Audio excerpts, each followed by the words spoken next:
Put that into the other room. Hold on. Hey guys, So, trying to decide if I should do it in here or the yoga room, but I think the lighting's better in the yoga room yeah, it's brighter. because see how that light, Yeah. that light back there is really annoying. All right, don't get dizzy while we move you. Aw, I haven't been there in so long. Yeah, same.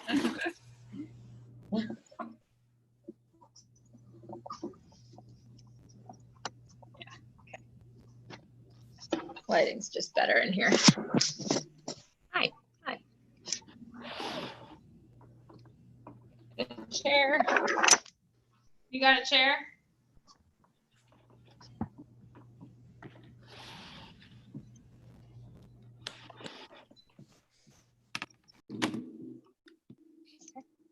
Hi, everybody. It's Sarah from Sensational Development, Patty. Hello. And our whole team is here. And we're here just to answer some very commonly fielded questions on telehealth. So we're recording this and we'll have it available for all of our families. And we welcome doing this again and setting up any time needed in order to answer your questions and clarify what's been going on with our Sensational team for the last 2 months. I'm going to throw the first question out to Carrie. What is telehealth? So telehealth is basically a virtual platform that we can kind of continue our occupational therapy as well as some other therapies, but obviously our focus here is occupational therapy. It is a way that we can communicate with our parents and our kids during this crazy time that we're in right now. But again, essentially, it's to help us to continue your child's goals and to make progress through a virtual means, you know, whatever way necessary through computer and through video. And that way you guys can stay home and so can we, and we can all stay safe. Thanks.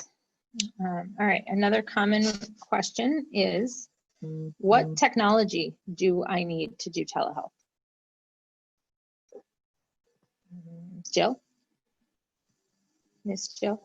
So in order to do telehealth, you need a good internet connection. You need a phone, tablet, or a computer. And that's just about it. You know, we can work with what you have, and as long as you have those starter materials, we can go from there. This question I'm going to direct to most of you guys, but other common question is, what platforms can we use for telehealth? Elizabeth? There's a lot of platforms that we can use, and I feel like even amongst our team, there are different preferences. I know Zoom is really popular. That's what we're using to do this. It has a lot of great features. Some other platforms include Doxy, which is more geared towards healthcare specifically, but provides the same opportunity for video chatting. And then sometimes we're even just using FaceTime right now, which I know sounds silly because you usually use that when you're talking to family and friends, but that's kind of what we want to do. Just find a way to invite us into your home, whatever means you have with a camera. And I think those are the 3 most popular that we're using. Does anyone else have any others they've used? Google Meet too. No, Yeah. that's a big one. Google Classroom and Google Meet too. What will my child be doing? Maria?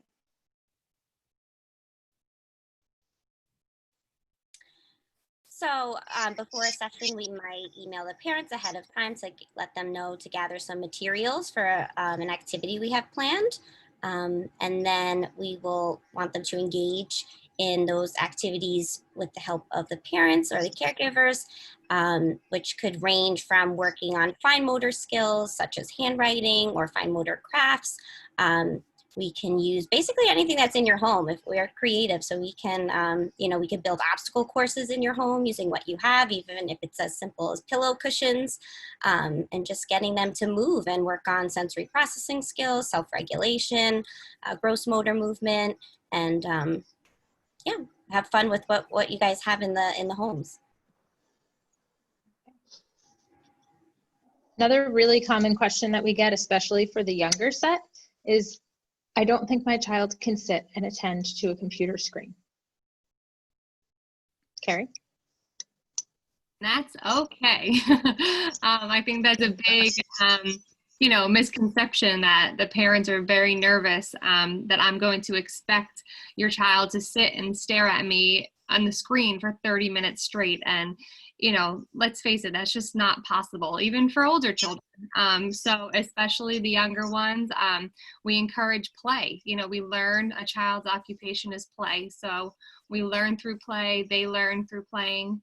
And we want to get down on the floor. We want to see what you have. We want to see them interacting. And, if they go off and they try and go play with a toy that's maybe a little distracting, let's go try and incorporate that toy into our activity. So, it really is okay. And, trying to think about how maybe even during this time when your child's on a screen with schoolwork, that they need breaks, they need breaks throughout their day and to kind of cut up a lot of this screen time. So don't worry about it. We're going to work with you. We're going to help coach you through how to make those transitions, make them smooth, and maybe some helpful cues in order to get them back on track.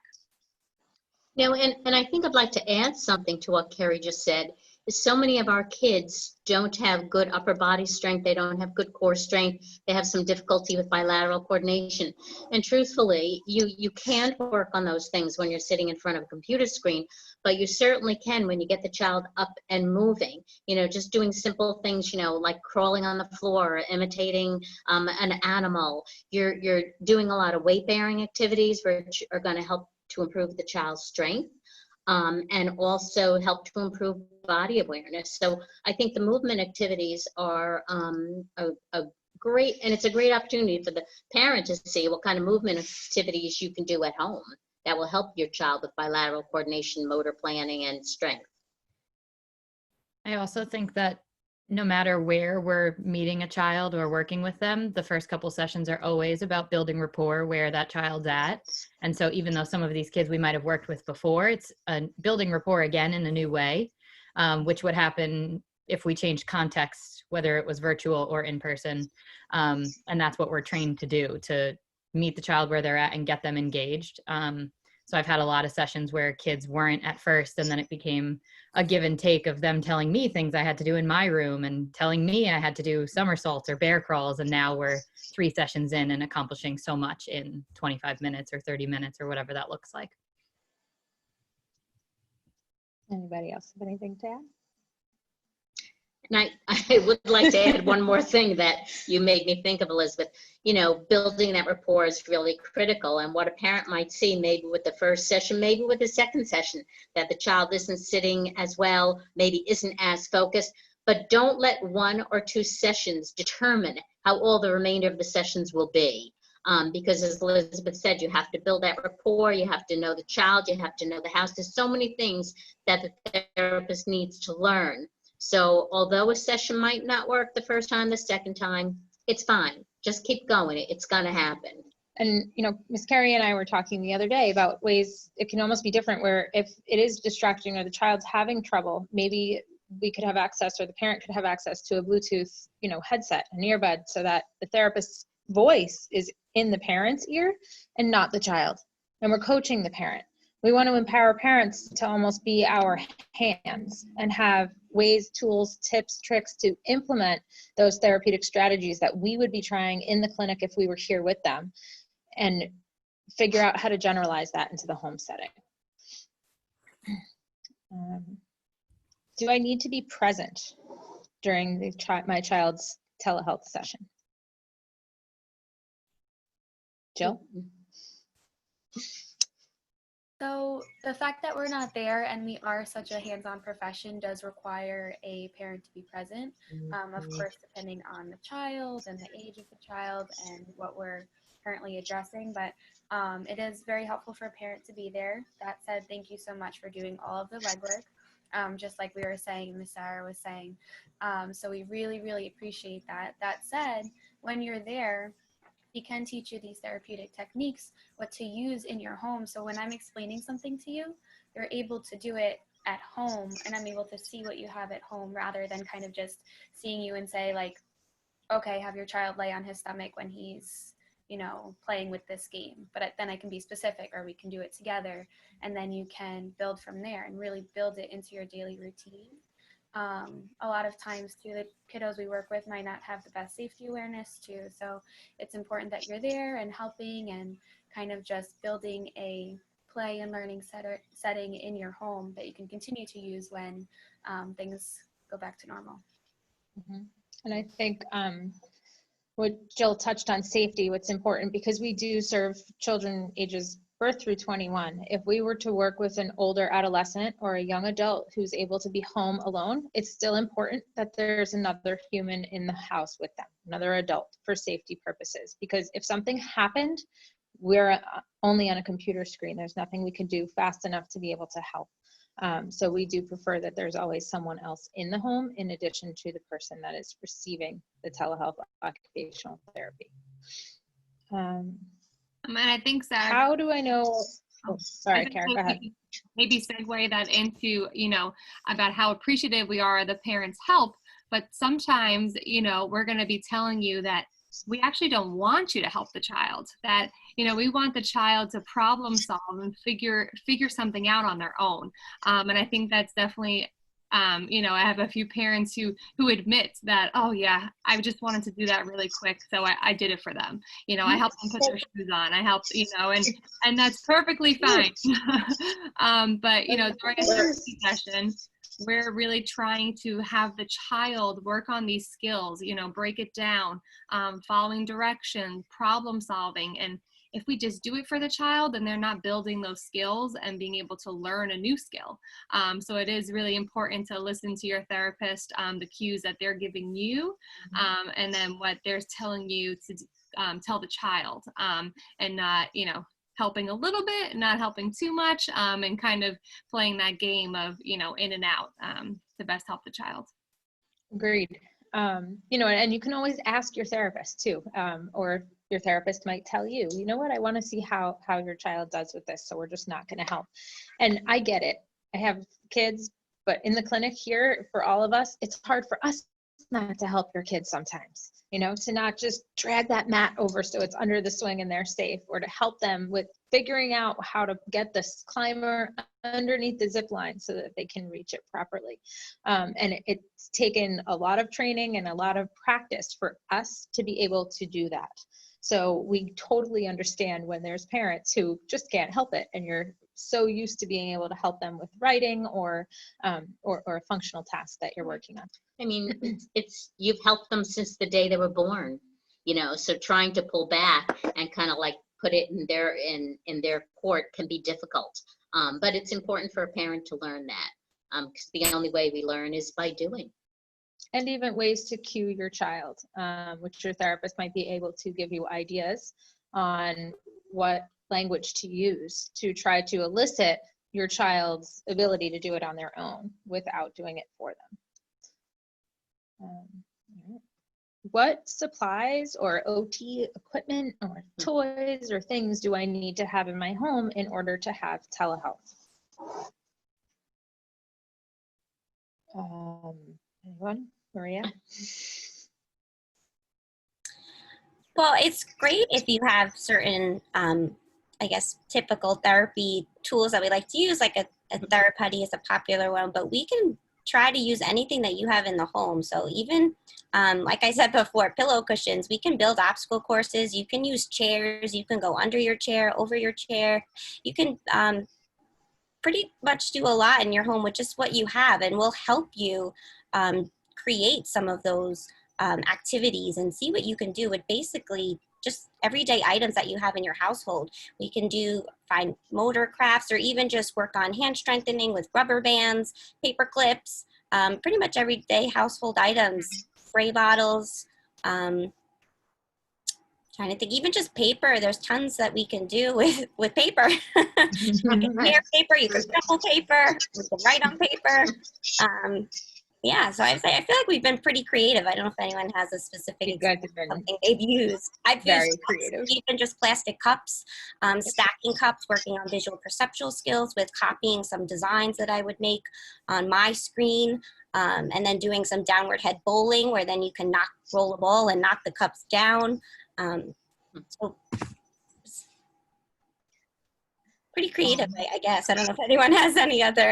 You guys have been very creative. But in addition, each therapist has their own Google form, a telehealth planning form, which they send to their clients, and it has a checklist. So it's basically asking, what do you have in your home? Here's some common items, and it's a checklist. So we can get an idea if you have Post-it notes or construction paper, and just really start to look at and think. And in addition, you know, usually the first session or multiple sessions is getting to know the lay of the land in your home. Going to, I see in your yard, do you have space out there? Do you have a playscape? Now that the weather's getting nice, we can have our sessions be outside. Do you have sidewalk chalk? Yeah. Is there a basement play area? What's the floor layout in the room that you're in? A child that I've been working on, we've worked in different areas of the home due to some construction that's gone on. So I know in the basement, I have a lot more floor space to do certain things. And it's just really starting to figure out the lay of the land in your home and what toys you have available, and we will make it work. And we're all adaptable and creative, so we can come up with a lot of therapeutic ways to use what's in your home, which is so nice, because when you're thinking about therapy here, we're trying to give you ideas of what you can do at home. And now all of a sudden we have this window into your daily life, and we can give you ideas like, oh, hey, there's plenty of room to do your figure 8 walk right there. And you can set this up and do it around here while you're in the kitchen. I mean, there's so many different ways that we can come up with ideas to implement things. Or even, you know, I see a big sliding door. How about you get a spray bottle and let's clean that door. So just working on that whole shoulder complex, you know, using things in the home, I think it's invaluable. The parents will learn so much from it, and realize that, you know, they don't need special equipment to help improve the coordination, the strength, etc. I think we touched on this one a few times, but again, where should my child be? And I think we could probably all come up with quite a few places we've had telehealth sessions thus far. Inside, outside, anywhere your child is. We meet your child where they're at figuratively, developmentally, and also in the physical and environmental context of where they're at. Does insurance cover telehealth? So that is a really important question right now. Due to the current situation, most insurance companies will cover telehealth. In addition, Medicare made the announcement that they're covering telehealth. So if you were previously told that telehealth was not an option through your insurance, that may since have changed. There are also some telehealth plans or insurance plans that have had telehealth the whole time. We could have been doing it anytime. When there was a snowstorm, we could have opted for a telehealth session. However, there's also some plans that are now saying, have authorized telehealth, but only till a certain date, mostly in mid to end of June. If that's the case for your telehealth plan, and you would like to be able to continue telehealth, I advise or strongly advise you to call your insurance plan and start advocating for that now. They don't really care what we have to say, but you're the consumer, you have the plan, and they'll listen to you. So if that is a product, a service that you want to make sure that you have access to moving forward, then I think starting by calling your insurance would be the number one thing to do. I think I got through most of the questions. Do you guys have others that you feel like you've been asked by other families, or just stories or tidbits or tips you want to share about telehealth and your experience with it thus far? Anybody? I was going to say, I feel like there's a lot of information that's given out about what should be and where your kid should be and what you need and what you don't need. And there's a lot of reading that can be done. And a lot of conversations I've had with parents have just been to take some of the pressure off and to like learn to go with the flow, because there's so much that can be embedded in following the child's lead. And then I like to tell parents, like, no matter where this child takes me today, we can sneak in what goals we need, or we can talk about them after.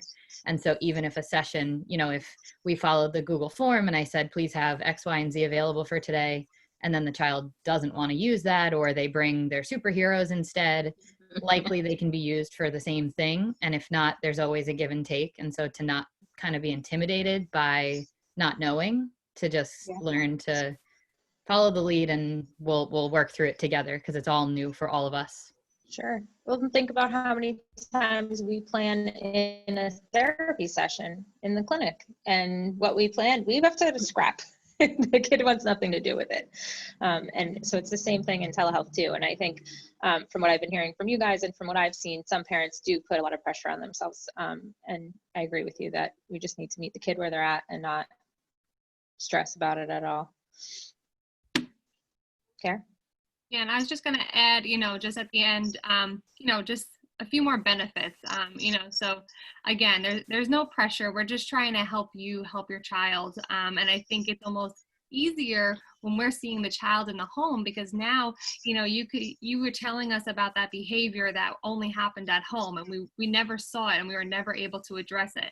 And now I see the child in the home, and I'm like, oh, that's what you were talking about. Like that was what, and now I can talk through the parent, and help them figure out a plan. So again, that's just one thing. Again, helping your child set up that home exercise program for follow through.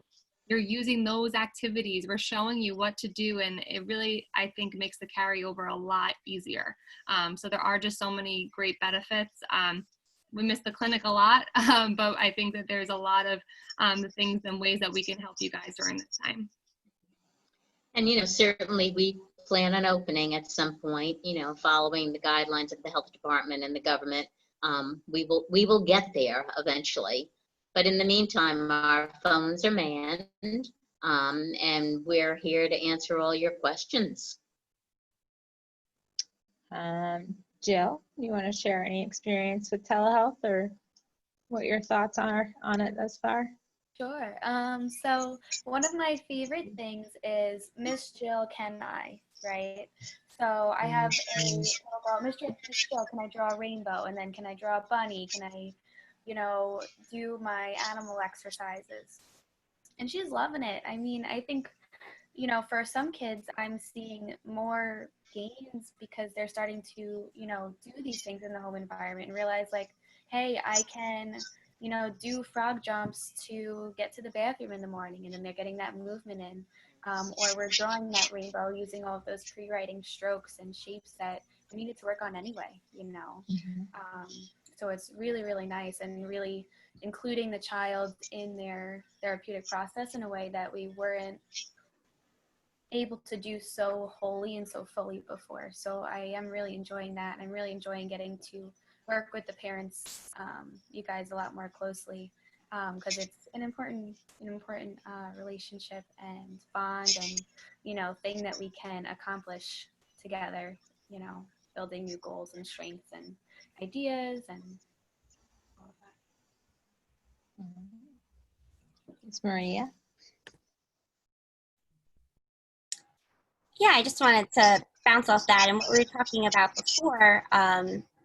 I think it's really great that we can see kids in their natural environment right now through telehealth. I think, especially for parents, the idea of OT is to help your child gain skills, but also help you and educate you on how you can carry that out throughout your daily routines and your child's daily routines. So I think it's really helpful that the parents can see so much more now than when we're at the clinic and we kind of, we're in the sensory gym and they're out in the waiting room. And now we're like all really involved in the process. And the idea of therapy is that it's not permanent. It's a temporary period of time so we can help build those skills. So I think that's important to keep in mind, that you can now take a lot of that education and the techniques and feel confident that you can do it in your home and throughout things that we do every day, and to help your child as they continue to grow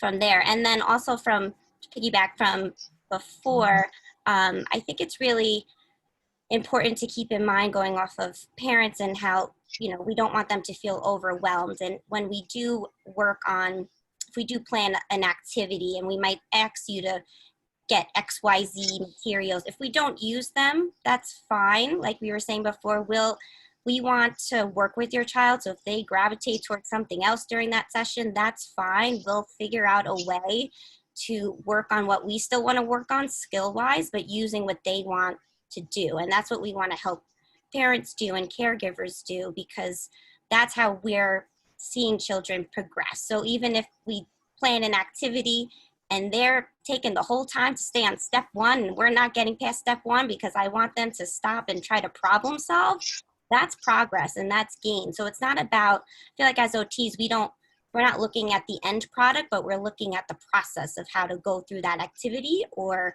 that craft or the obstacle course, whatever it may be. So we're focused on all the skills that can be worked on throughout that middle ground, that process to get to the end, not so much the end product of what something may look like.